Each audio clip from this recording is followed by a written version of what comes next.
Breaking news in the Bronx. This is Bronx Fan Central. Anyone who follows the Yankees closely knows that certain news always sparks debate. But this goes beyond debate. This is pure strategy.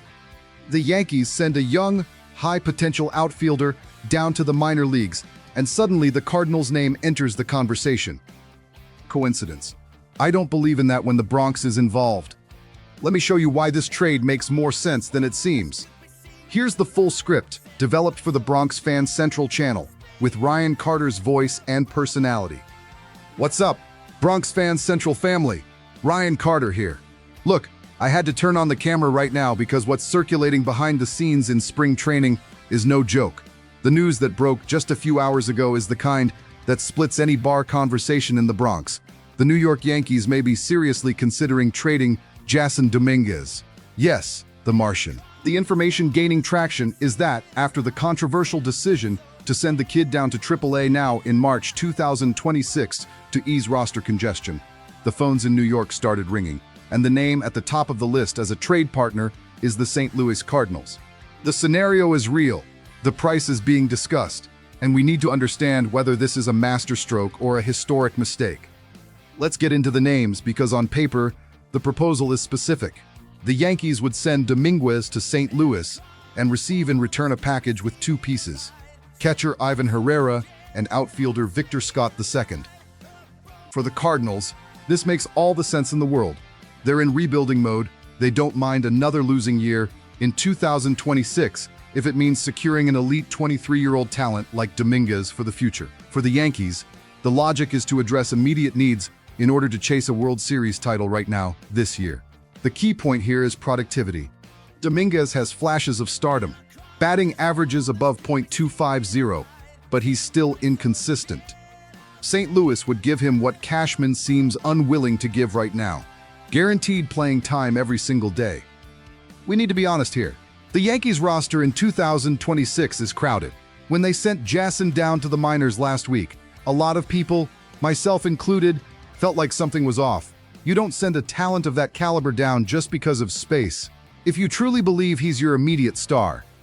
Trent Grisham's contract is weighing things down. The pressure to deliver in the World Series is the highest it's been in over a decade, and the team feels like it needs a more reliable safety net. The context is urgency. The Yankees don't want to wait for Jasson to hit his peak in 2028. They want pieces that fix holes in the lineup today. What I'm hearing is that the front office is getting restless. There's internal buzz about the catcher position. Is Austin Wells the future? Maybe. But he hasn't proven himself defensively at the level a World Series demands. Bringing in Ivan Herrera isn't just a luxury move.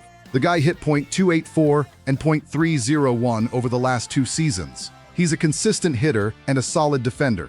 Behind the scenes, the talk is that the coaching staff would love to have someone like Herrera to share the load with Wells, or even take over if the pressure builds. And Victor Scott II, he would step in as an immediate replacement for Grisham, bringing a level of speed that this current roster simply doesn't have. Now stop for a second and think with me. I want to hear from you watching. Is it worth it? Is it worth giving up a Martian, a guy we've watched grow as the organization's top prospect, for a solid catcher and a high-end reserve outfielder? A lot of you have Jasson in fantasy. You know the ceiling this kid has. If he goes to St. Louis and becomes an immediate all-star playing every day, how are we going to feel watching him shine in another uniform while we try to patch holes in the Bronx? This is a massive gamble, and I know it hurts just imagining Jasson breaking out somewhere else. If this trade happens tomorrow, the impact is immediate. The lineup gains depth. Ivan Herrera on the bench, or rotating with Wells, turns the catcher position from a question mark into a strength. Victor Scott II gives Aaron Boone an elite weapon for base running and late-game defense. But on the flip side, we lose the X factor. Jasson Dominguez is the kind of player who can take over a game when he's hot. Without him, our outfield becomes more workmanlike and less explosive. The question being asked inside Yankee Stadium offices is, do we prefer a balanced and reliable team or a team with superstar potential, even if it's inconsistent? I'll be honest with you. I hate the idea of losing Dominguez. He feels like a Yankee. But as someone who follows every move this team makes, I understand Cashman's fear. It's been way too long since we've won a World Series. If Ivan Herrera is the guy who stabilizes our defense and helps the pitching staff hit the playoffs at full speed, maybe that's the price in blood we have to pay. I do feel like something is off with how Jason is being handled. This back and forth with AAA disrupts anyone's rhythm. If you're not going to use the kid, then bring in someone who will actually play. But it hurts, family. Watching Jason leave for depth pieces is a very bitter pill to swallow.